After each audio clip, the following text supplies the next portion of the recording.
들은지라 예수께서 경계하사 이 일을 아무에게도 말하지 말라 하시니라. 아멘. 예수님의 치유 사역은 공생의 기간 동안에 계속되었습니다. 여러 가지 표적과 이사 또 이런 기적들을 베푸셨지만 오늘 주님이 우리에게 보여주시는 것은 두 가지 치유와 회복의 사건이죠.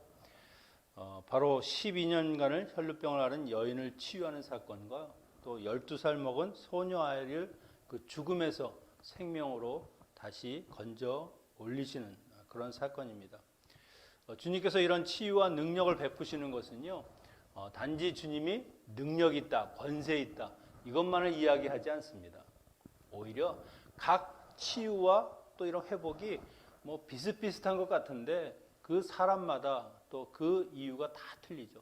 주님께서는 오늘도 이들에게 이 치유하는 사건을 통해서 무엇보다 주님이 원하시는 것은 무엇이냐? 그들을 온전한 믿음으로 인도하시고 그들의 믿음을 더욱더 굳세게 만들어 주시는 것. 치유에만 그치는 것이 아니죠. 그냥 병이 나았다 그게 아니라 그 병 고침을 통해서 그들에게 진짜 메시아가 누구신지, 그리고 내가 정말 주님의 은혜와 사랑 가운데 사는 자구나, 그 믿음이 오히려 병이 아니라 이제는 주님에게로 향하도록 그렇게 만들어 주시는 겁니다. 오늘 우리에게 또 이런 사역을 통해서 어떤 것을 말씀하시는가 하는 것을 저희가 살펴보겠습니다. 오늘 이 두 사건은 서로 좀 이렇게 섞여 있는 것처럼 보이죠. 왜냐하면 처음에는 회당장 야이로가 그 자신의 딸을 고쳐주기를 간구하는 일로 시작합니다. 그러다가 집에 가는 길에 혈류병 걸린 그 여인이 와서 치유받는 사건이 있죠. 그리고 나서 또 야이로의 집에 가시고 그 딸을 살리시는 이야기. 마치 사건이 두 양쪽에는 야이로의 이야기, 그리고 가운데에는 혈류병 걸린 여인의 이야기를 보이는, 마치 샌드위치처럼 그렇게 놓인 것을 우리가 볼 수 있습니다. 그렇다고 해서 이것이 어느 것이 더 중요한가 꼭 가릴 필요는 없지만 누가는 결국 양쪽의 가운데 있는 혈류병 고친 이야기를 조금 더 강조해서 이야기하고 싶어 하는 것이죠. 그러나 우리는 두 가지를 다 중요하게 생각해 볼 수 있을 겁니다. 주님이 거라사인의 땅에서 돌아오셨습니다. 사람들이 환영을 합니다. 주님이 가시는 곳은 늘 주님으로 인해서 기쁨이 넘치고 또 축제가 일어나는 거죠. 또한 사람들이 주님에 대한 기대가 있으니까 주님을 환영하고 주님이 오시는 것을 반가워하는 겁니다. 그때 41절에 보니까 야이로라 하는 회당장이 주님께 나와 자신의 12살 먹은 외딸이 죽어가고 있으니 자기 집에 오셔서 고쳐주시기를 그렇게 간구하고 있습니다. 여러분, 회당장은요, 당시에 교회와 같이 그 회당들, 유대인들이 모여서 예배하고 그리고 함께 성경 공부를 하는 그 회당의 모든 일을 총책임 맡은 사람입니다. 말씀을 읽는 사람, 기도하는 사람, 이런 순서부터 그 시간, 관리까지 다 담당하는 사람이죠.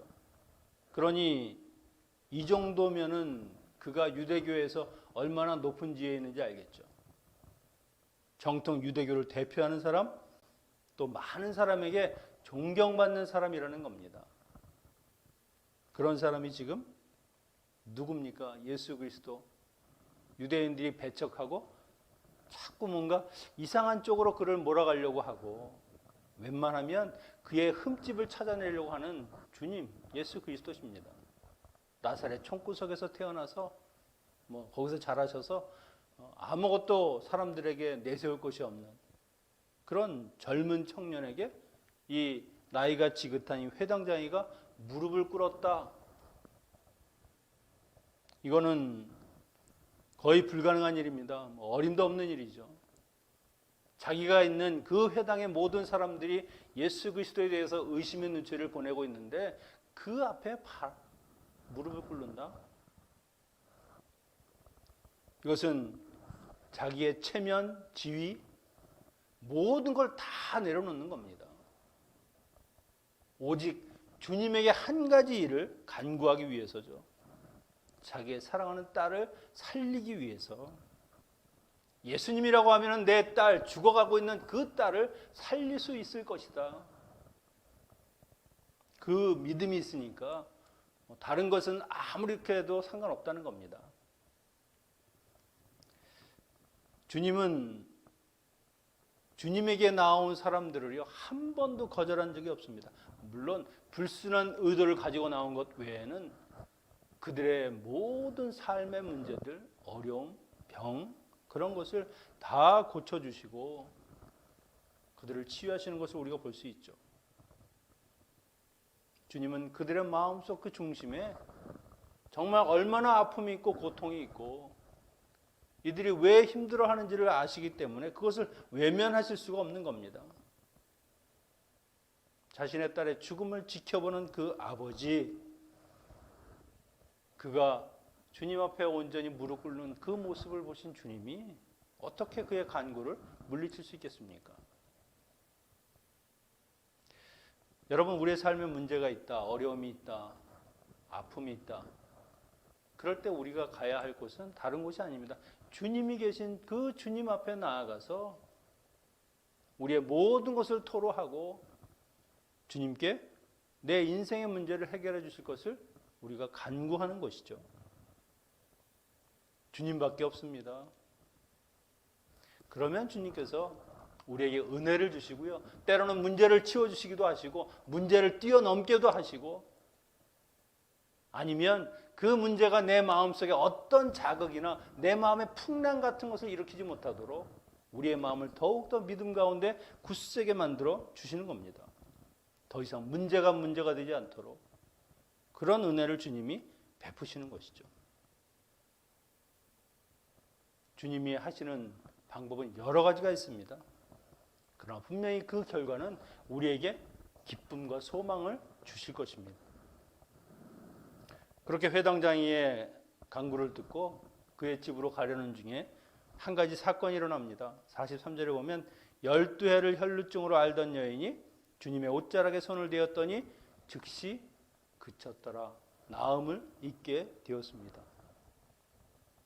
12년간 아무에게도 고침받지 못하였다. 우리가 아파 본 사람은 알겠지만 하루 이틀, 일주일, 한 달만 아파 보십시오. 그것처럼 괴로운 게 없습니다. 자그마치 이 여인은 12년을 앓았습니다. 자기가 병을 고치기 위해서 할 수 있는 방법은 다 했습니다. 의원도 찾아가고 가지고 있는 돈도 다 탕진할 정도로. 어떤 약이 좋다. 그거 안 해봤겠습니까? 다 해봤겠죠. 그런데도 고치지를 못했어요. 불치병이라는 거죠. 그런데 이 여인은 그런 몸의 육신의 고통만이 그에게 짐이 되는 것이 아닙니다. 더 큰 고통이 있습니다. 이 혈류병은 일명 유출병이라고 하죠. 그러니까 피가 멈추지 않는 겁니다. 레위기 15장에 보면 이 병에 걸린 사람은 부정한 사람, 그래서 그 사람이 다른 사람을 만지거나 그 사람이 어디에 앉았다 일어나기만 해도 그 앉은 자리도 부정하게 되는 겁니다. 그러니 사람들이 이 여인을 어떻게 대했겠습니까? 외면하는 겁니다. 가까이 오지 못하게 하는 것이죠. 그러니 집 밖을 자유롭게 나갈 수 있었겠습니까? 사람들과 관계를 맺을 수 있겠습니까? 회당에 가서 예배하려고 해도 아마 거부할 겁니다. 출입 금지죠. 당신은 여기 못 들어옵니다. 문둥병자와 똑같은 대우를 받으면서 그렇게 살았다는 겁니다. 몸은 아프고 사람들은 외면하고 오히려 멸시하듯이 쳐다보고 그녀에게 산다는 것은 그냥 고통 그 자체인 것이죠. 그러던 어느 날 그녀가 예수님에 대한 소문을 들었습니다. 병자들을 고치고 문둥병도 고치고 죽은 사람도 살리신다더라. 그 정도 주님이시면 내가 가지고 있는 이 병, 아무도 고치지 못하는 이 불치병이라 할지라도 주님이 고칠 수 있지 않겠는가. 내가 그분의 옷자락만 만져도 이 병이 나올 수 있을 것이다. 그런 간절한 마음으로 용기를 내서 나온 겁니다. 사람들이 거부하고 싫어하고 멸시함에도 주님을 찾아 나온 것이죠. 그 여인이 그 옷자락을 만졌더니 그 병이 나았습니다. 그런데 이상한 것은 주님께서 멈춰서서 누가 손댔는지를 물어보십니다. 제자들은 사람이 이렇게 밀치고 서로 움직이는데 그걸 어떻게 알겠습니까? 그냥 사람이 다 깼거니 그렇게 생각하시면 되죠. 아니다. 분명히 내게서 능력이 나갔다. 누군가 내 옷자락을 만졌다. 그리고 치유를 받았다. 사실 주님이 이걸 모르실까요? 누가 했는지? 분명히 아실 겁니다. 아시면서 왜 이런 질문을 하실까? 주님께서는 이 여인을 위해서 지금 물으시는 겁니다. 그 여인이 자신을 드러내고 스스로 고백하고 모든 사람들 앞에서 그 공동체 앞에서 완전한 치유와 회복을 받았음을 선포하는 것이죠. 그리고 또 한 가지는 주님이 그 여인과의 만남을 통해서 온전한 치유, 온전한 믿음이 너에게 있다는 것을 알려주고자 함이라는 겁니다. 그냥 옷깃을 잡아서 병이 나았으면 그냥 이 여인은 이제 다 해결된 거죠. 문제가 없죠. 그런데 그 여인이 예수님의 옷자락만 만져도 나을 것이다라고 하는 이 믿음은 어찌 보면 사실 믿음이 아니라 미신과 같은 겁니다. 아, 주님의 옷자락에 능력이 있나 보다.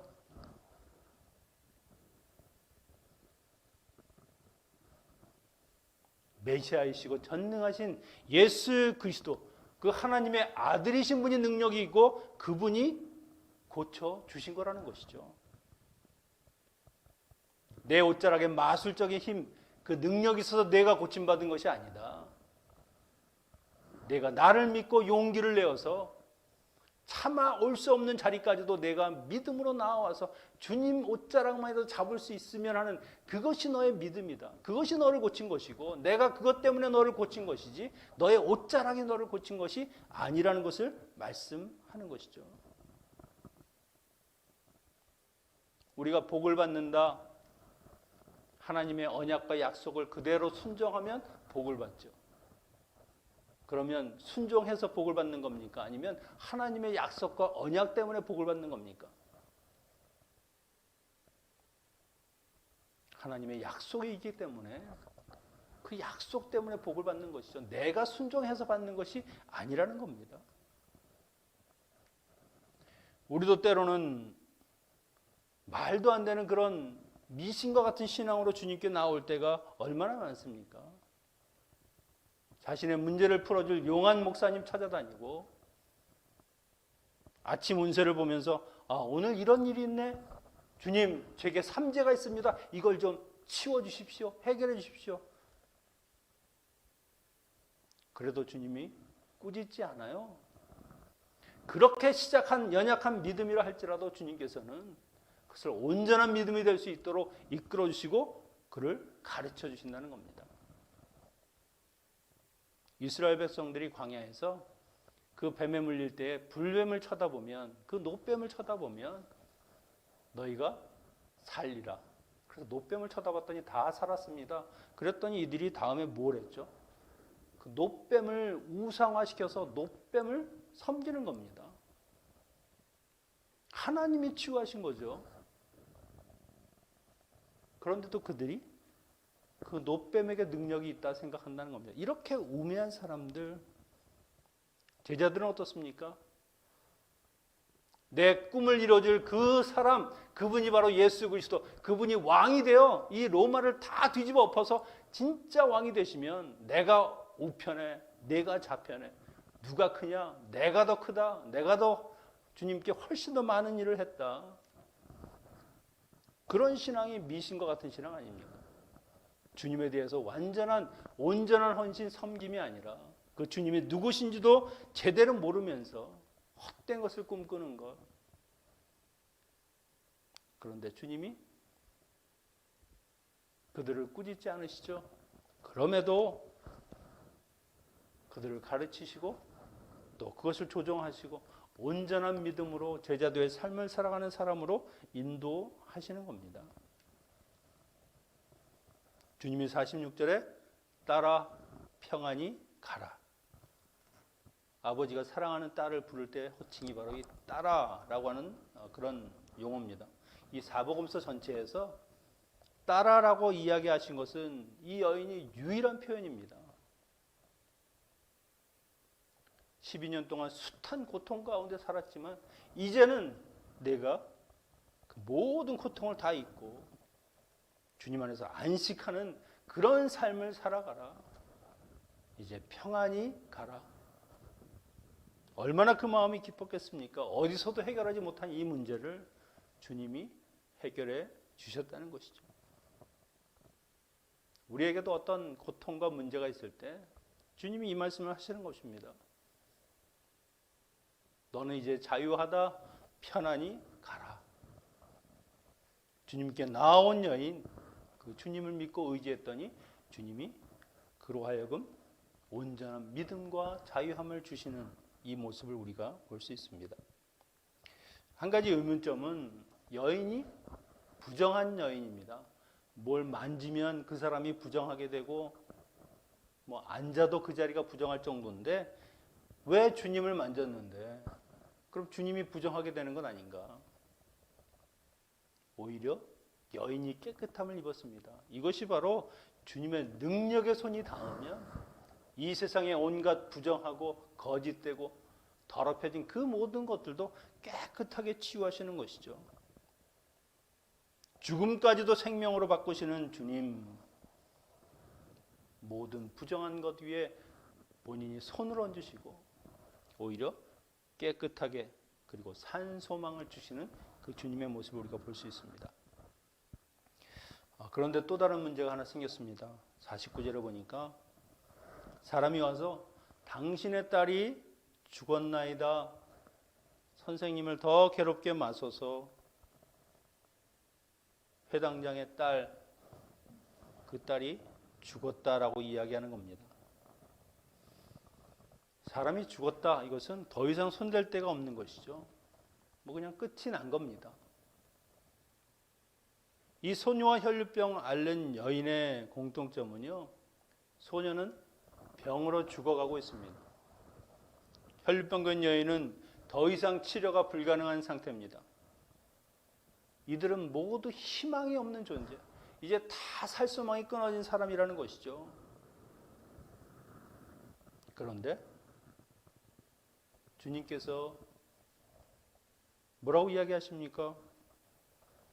50절에 두려워 말고 믿기만 하라. 아직 끝나지 않았다는 겁니다. 인간은 아담이 타락한 이후에 하나님의 생명나무에서 멀어진 그 다음부터는 이렇게 희망이 없는 존재죠.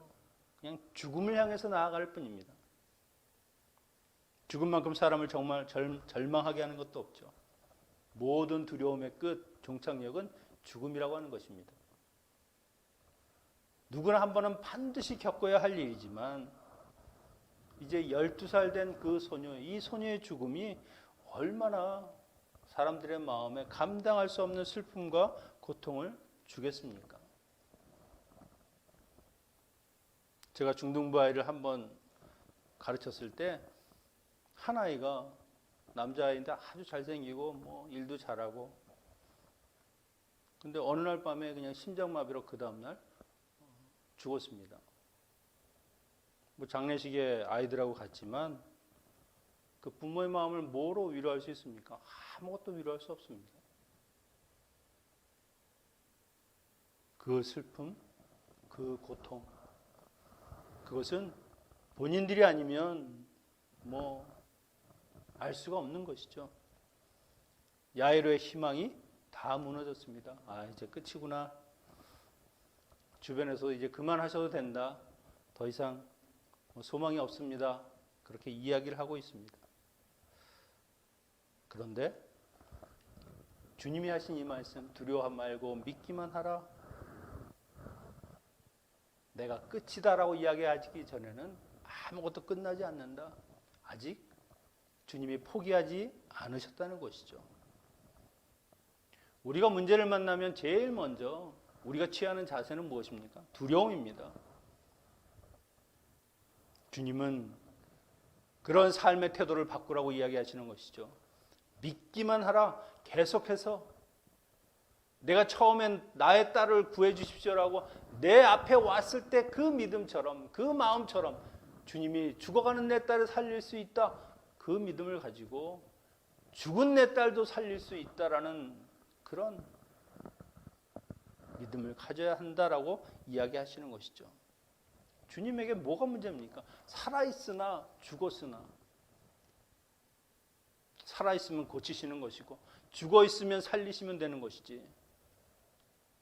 진짜 문제는 그런 주님을 믿지 못하는 불신앙, 그것이 문제입니다. 여러분, 하나님이 이루신 일들을 보십시오. 사람들이 이건 됩니다, 이런 일은 거의 없습니다. 안 됩니다, 못합니다, 이건 불가능합니다. 그런 일들을 하나님이 이루셨습니다. 인간이 안 된다고 하는 것, 못한다고 하는 것. 우리가 살펴봤던 귀신 들린 아이를 데리고 온 그 변화산 아래의 사건, 마가복음 9장 22절에서는 그 아버지가 제자들이 고치지 못할 때 주님 앞에 나와서 이렇게 이야기를 합니다. 무엇을 할 수 있거든 불쌍히 여기고 도와주십시오. 주님이 그 말을 듣고 이렇게 이야기하시죠. 할 수 있거든? 할 수 있거든이 무슨 말이냐? 믿는 자에게는 능치 못함이 없다. 믿음은 상황에 따라서 변하는 게 아닙니다. 뭔가 가능성이 조금 보일 때는 내가 믿고 가능성이 아예 없어 보이면은 믿음을 거둬들이는 것, 그거는 믿음이 아니라는 것이죠. 끝까지 믿는 것, 기적을 믿는 것이 아니라 기적을 이루시는 그 하나님, 능력을 베푸시는 주님을 믿는 것, 그것이 믿음입니다. 주님의 말씀은 영원히 변치 않고 지금도 살아서 역사하시는 것이죠.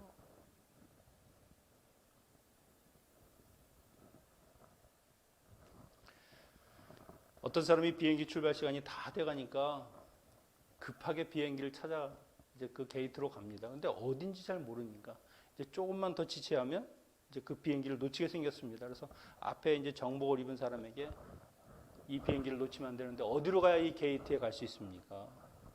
그 사람이 그냥 저만 따라오십시오. 그리고 느긋하게 가는 겁니다. 지금 제가 급해서 그런데 걱정하지 마세요. 그 비행기는 절대 안 뜹니다. 왜요? 제가 그 비행기의 기장입니다. 기장 없이 뜨는 비행기는 없죠.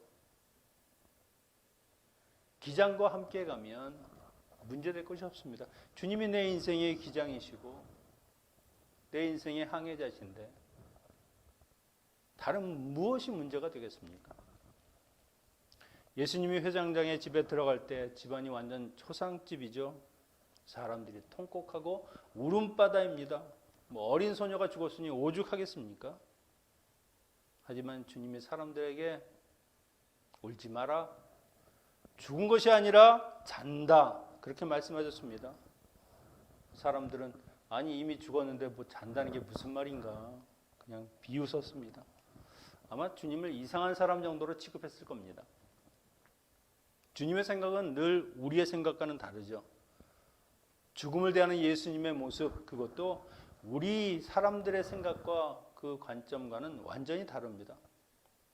로마서 5장 12절에 보면 한 사람으로 말미암아 죄가 세상에 들어오고 그 죄로 말미암아 사망이 들어왔으며 그리하여 사망이 모든 사람에게 이르렀으니 이는 이들이 죄를 지었기 때문이다. 아담으로 인해서 죽음이 모든 사람들에게 왔습니다. 죄로 인한 인간의 그 죽음은 이것은 필연이라고 하는 것이죠. 다 거쳐야 하는 겁니다. 그럼에도 주님이 죽음을 잔다라고 표현하는 것은 죽음은 인간의 끝, 절망의 자리가 아니라 거기에서부터 새로운 생명의 길로 가는 통로에 불과하다는 것이죠. 잔다, 깨어날 때가 있다는 겁니다. 이것이 바로 주님이 부활을 일부 이야기하시는 것이죠. 나사로가 죽었을 때에도 내가 깨우러 간다 이렇게 말씀하셨습니다. 우리에게 내가 반드시 언젠가 너희들에게도 이 소녀에게 하는 것처럼 일어나라 할 때가 있다는 것이죠. 주님이 생명을 살리신 세 번의 사건, 나인성 과부의 아들과 나사로 그리고 이 소녀를 살린 것 다 죽음이라고 하는 것이 끝이 아니다. 그것으로 인해서 너의 인생이 끝나는 것이 아니다라는 것을 강조하고 강조해서 말씀하시는 것입니다. 다만 잠잘 뿐이다.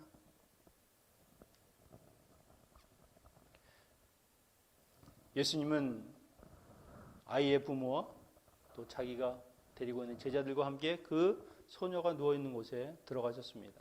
그리고 그 소녀의 손을 잡고 이렇게 말씀하시죠. 소녀야, 일어나라. 다른 쪽에는 아람어로 하면 달리다 쿰, 그 소녀를 깨우는 것처럼 그렇게 말씀하시니까 그 소녀가 일어났습니다.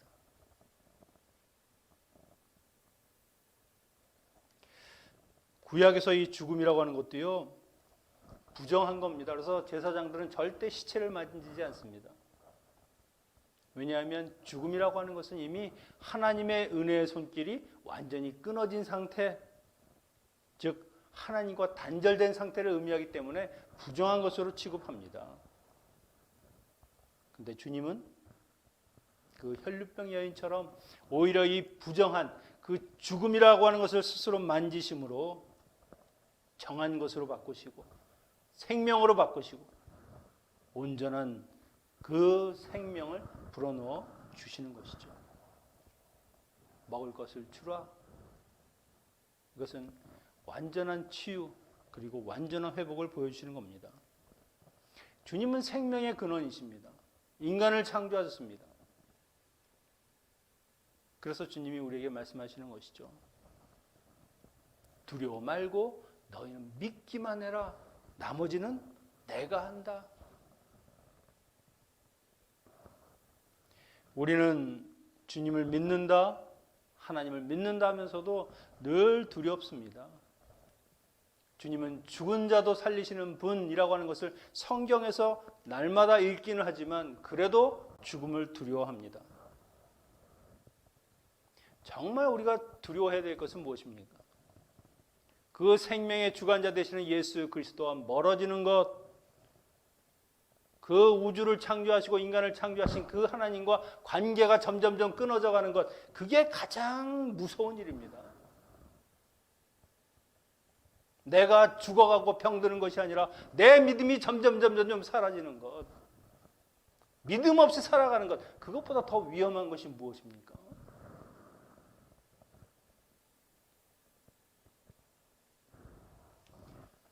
소녀가 살아남으로 그 장례식장이 축제가 되었습니다. 회당장 야이로의 기쁨은 무엇으로 표현할 수 있겠습니까? 그러나 주님을 영원히 잊을 수도 없고요. 주님을 평생 그 믿음과 그 감사함으로 살아갔을 겁니다. 주님이 계신 곳은 언제나 이렇게 생명이 살아 숨쉬고 슬픔과 아픔과 그 어둠이 사라지고요. 늘 기쁨과 환희와 축제가 열리는 겁니다. 주님이 있으면. 여러분, 우리의 삶에 어떤 문제가 있습니까? 지금 어떤 절망 가운데 아니면 어떤 위기 가운데 서 있습니까? 혈류병 걸린 여인이나 죽어가는 소녀처럼 이제 다 끝났다. 이제 내가 할 것이 없구나. 혹시 그렇게 포기하고 있지는 않습니까? 그럴 때 이 주님의 말씀을 기억하십시오.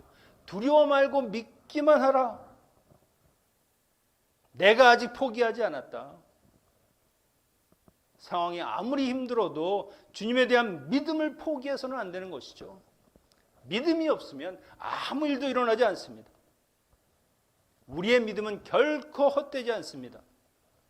헛되지 않도록 주님이 역사하신다는 것이죠. 오늘도 세상 가운데 혹시라도 절망과 같은 상황 속에 있다 할지라도 여러분 주님을 온전히 믿음으로 끝까지 인내하며 그 주님 바라보며 살아가야 하는 겁니다. 그것이 성도의 길이고요. 그리고 그 믿음이 마침내 여러분을 살릴 것입니다. 오늘도 주님 안에서 주님이 우리를 붙들어 주시는 그 은혜를 경험하며 믿음으로 살아가는 저와 여러분 되시기를 축원합니다. 기도하겠습니다. 생명의 근원 되시는 아버지 하나님, 우리가 아무리 희망이 사라진 절망 가운데 있다 할지라도 결코 마지막 소망 되시는 주님에 대한 믿음을 놓지 않게 하시고 우리를 자유케 하시고 치유하시고 회복시키시는 주님을 끝까지 믿고 신뢰하며 살아가는 저희 믿음의 사람들 되게 하여 주시옵소서. 온전히 우리의 삶을 회복시켜 주시고 주여 우리의 믿음을 항상 붙들어 주셔서 더욱더 굳건한 사람으로 주님이 세워 주시옵소서. 예수님의 이름으로 기도합니다.